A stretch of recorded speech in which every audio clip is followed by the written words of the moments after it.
Merci, madame, de m'accorder ce bon moment pour que je puisse m'exprimer sur le sujet qui nous entretient.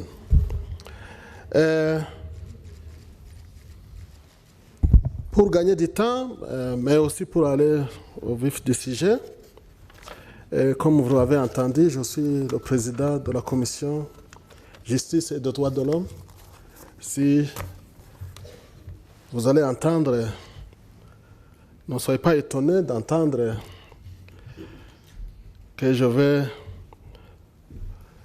parler sur les instruments juridiques, parce que c'est notre rôle de veiller à ce que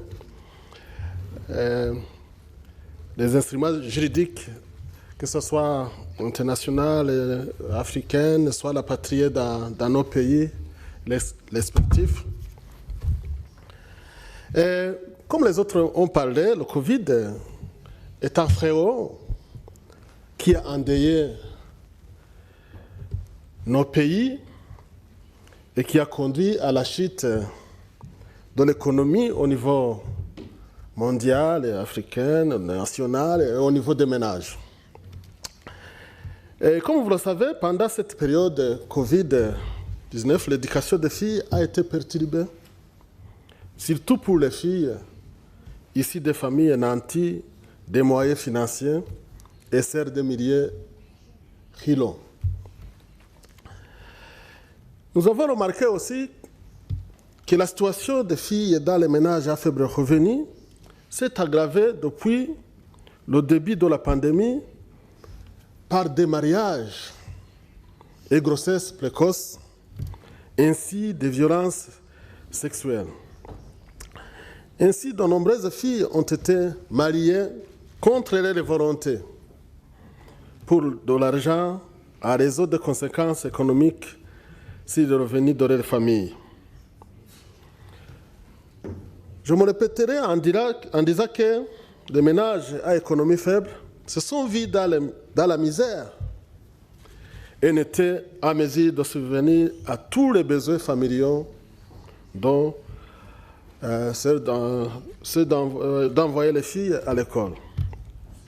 En outre, la fermeture des écoles et les difficultés accrues d'accès aux besoins de santé primaire ont eu des effets sur le développement du capital humain. Mais je vous dirais ici en passant que pour le cas du Burundi, parce que en tant que président, je ne veux pas m'éterniser sur le cas du Burundi, sur le cas du Burundi, nous n'avons pas connu la fermeture des écoles, parce que nous avons suivi le protocole du ministère de la Santé sur l'hygiène. Vous savez qu'au Burundi, nous n'avons pas même connu le confinement, sauf les voyageurs et les gens qui reviennent des missions qui devaient faire le test pour que on vérifie à ce qu'il n'y ait pas cette pandémie. La crise a laissé des séquelles énormes, car certains employés ont perdu leur travail, ce qui a aggravé la pauvreté des ménages. Certaines familles, par manque de moyens pour envoyer les enfants à l'école, préféraient payer les frais scolaires pour les garçons en priorité, créant ainsi l'inégalité sociale. Oui, parce que certaines familles disaient non, nous avons peu de moyens, ça s'est passé même dans mon pays, le Burundi. Ils disaient non, en priorité, je vais envoyer le garçon. Je vais envoyer les garçons. Nous avons même remarqué qu'au niveau de l'université, parce qu'au niveau de l'université privée, par exemple, les frais sont énormes. Des fois, on dit non, on commence le garçon, toi, tu vas suivre après. Parce que les économies familiales n'étaient pas à mesure d'envoyer 2, 3 en même temps à l'école. En plus des réseaux évoqués à haut, qui ont conduit les filles à abandonner les études, les familles pauvres trouvent qu'éduquer une fille est un fardeau et préfèrent les laisser à la maison. De nos jours, comme vous le savez, mais comme aussi ça a été dit, je ne veux pas me tenir, des millions de filles entre 7 et 17 ans sont privées de l'éducation et les causes sont d'ordre social, financier ou encore idéologique. Mais comme nous le savons tous, l'éducation est un véritable moyen d'émancipation pour les filles. Donc, éduquer une fille, c'est l'aider à s'émanciper. Nous devons, nous tous, nous battre pour que chaque fille puisse aller à l'école. C'est alors des parlementaires. Nous devons, nous tous, parlementaires, nous sommes parlementaires, mais aussi nous sommes parents. Nous sommes parents. Nous devons, nous tous alors, nous battre pour que chaque fille puisse aller à l'école. L'éducation doit être obligatoire pour les filles et les garçons si nous voulons que nos efforts aboutissent à la construction d'une Afrique de meilleure santé, paix pacifique, équitable. Les classes d'Afrique de nos pays doivent être l'empris de filles aussi bien que de garçons. Parce que, comme je l'ai dit, l'éducation donne aux filles et aux femmes des connaissances et change leur manière de penser, d'agir et brise l'exclusion qui les confinait au foyer et les mettait à l'écart de la prise de décision. Excellence, vice-président, chers honorables collègues, nous avons constaté,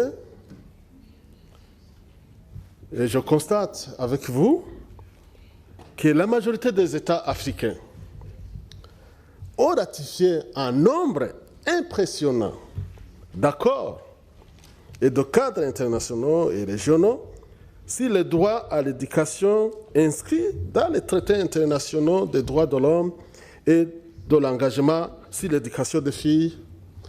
On notera ici, je ne peux pas les citer tous, la Convention sur l'élimination de toutes les formes de discrimination à l'égard des femmes de 1969, en son article 10, on le dit bien, la recommandation générale aussi de cette convention, 25 et 28, on le dit bien. Et il y a la Charte africaine des droits de l'homme et des peuples de 1991, à son article 2 et 17, et bien d'autres, comme la Charte africaine de la jeunesse, 2006, à son article 13. Donc, on parle à ce qu'on puisse respecter l'engagement sur l'éducation des filles. Mais aussi, le protocole à la Charte africaine des droits de l'homme et des peuples relatif aux droits des femmes, de 2003, à son article 12, on le souligne bien. Donc, nous n'avons pas aucun prétexte, nous, en tant que parlementaires, de ne pas suivre dans nos États à ce que l'éducation de la fille soit respectée. Mais, comme la discrimination d'accès à l'éducation des filles perdure, nous devons garantir que dans nos législations, le droit à l'éducation de la fille est pris en compte. Nous devons vérifier, nous devons garantir est prise en compte et que le pays affiche des proportions égales de filles et de garçons inscrits dans les écoles secondaires. Parce que nous avons constaté, même au niveau mondial, que l'inscription des filles est moins de 40% dans les écoles. Alors que les filles naissent en nombre important. Où sont les autres? C'est ce qu'ils ont prononcé, que beaucoup de millions de filles aujourd'hui sont privées de l'éducation. Donc nous devons alors battre des campagnes avec toutes les parties prenantes. C'est ce que nous avons fait quand nous avons constaté qu'il y a trop de grossesses dans mon pays. Aujourd'hui, si un éducateur anglo-saxon sont éduqués ou une autre éduquée de notre établissement, il est emprisonné. C'est 20 ans. C'est un crime maintenant. beaucoup de professeurs mal éduqués, de mauvais comportements, sont maintenant croupissent dans les prisons au Burundi. Croupissent dans les prisons. Et ça a diminué, le nombre a diminué de filles engrossées. Chaque année, on avait un grand nombre de filles qui étaient engrossées, et la plupart par les éducateurs. Et le programme éducation aujourd'hui, post-Covid, devrait s'appuyer des mesures durables et holistiques qui vont au-delà de simple accès à l'éducation et s'attaquer également aux obstacles qu'elle rencontre tant pour accéder à l'éducation de qualité que pour achever les scolarités. Parce que même les filles qui commencent n'arrivent pas à achever l'éducation. Nous avons constaté que pas mal de pays, et le nôtre, sont en train de prendre des stratégies et mesures politiques pour renverser cette situation. Et les gens, cette situation, c'est pour améliorer la scolarisation des filles. À savoir, il y en a qui adoptent des mesures pour atteindre les filles les plus désavantageuses. Par exemple, les filles qui sont dans l'école au Kilé, il y a des mesures qui sont prises pour les atteindre. Nous avons permis, que ce soit dans mon pays, mais aussi dans d'autres pays, nous avons constaté, nous sommes en train d'adopter, de permettre les jeunes mères de reprendre les études.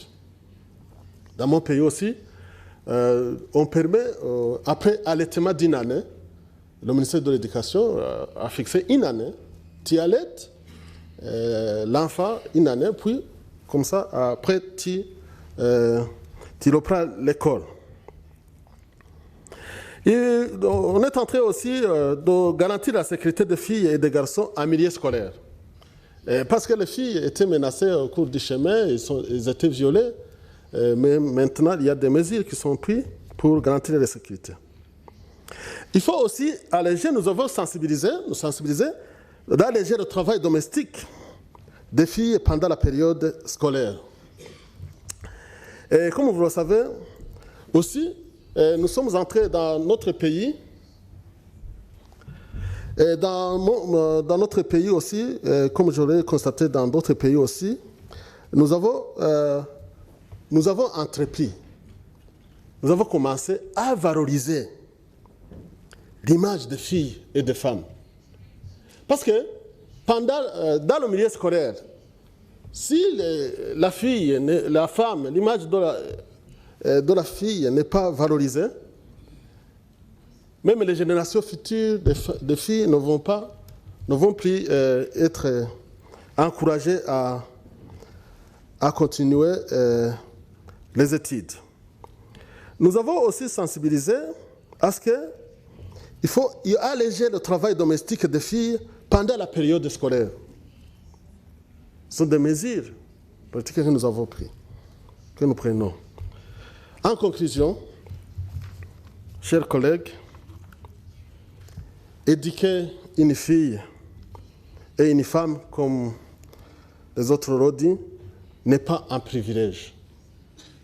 Vous devez comprendre en tant que parlementaire qu'éduquer une fille et une femme n'est pas un privilège, mais un droit auquel nous tous parents, nous tous parlementaires, nous devons répondre positivement. Éduquer une fille et une femme, c'est éduquer une nation, parce que la femme est le fondement de toute la société. Je vous remercie.